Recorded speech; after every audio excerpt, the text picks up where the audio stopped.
கரூரில் இப்போ நடந்த சம்பவத்தை நீங்கள் பார்த்துருப்பீங்க. நிச்சயமாக வந்து இத்தனை பேரோட உயிரிழப்பு வந்து ரொம்ப ஒரு கஷ்டமான விஷயந்தான். பட் வந்து விஜயண்ணா வந்து பேசுகிறதுக்கான கேட்ட இடம் வந்து கட்சியிலேருந்து கொடுக்கல. ஓகேவா?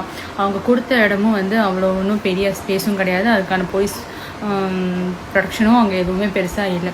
ஸோ அதனால் நிறைய மக்கள் பாதிக்கப்பட்டிருக்காங்க, இல்லைன்னு சொல்லலை. பட் அதே மாதிரி வந்து கரூரில் வந்து இதுக்கு முன்னாடி நடந்த அந்த முப்பெரும் விழா இருக்கு இல்லையா, அதை பற்றி என்ன பேசுனாங்கன்னு எல்லாருக்குமே கண்டிப்பாக தெரியும்.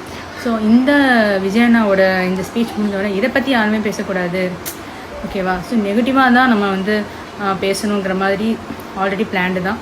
ஸோ அதனால தான் இந்த மாதிரி சம்பவங்கள்லாம் நடந்திருக்கு. இதனால் பாதிக்கப்பட்டது முழுக்க முழுக்க மக்கள் தான். ஆனால் இந்த பழி ஃபுல்லாக வந்து டிவிக்கு மேலே தான் வரும். ஸோ அதனால் மக்களே ப்ளீஸ் கொஞ்சம் யோசிங்க, என்ன நடக்குது எது நடக்குது கொஞ்சம் முடிச்சுக்கோங்க.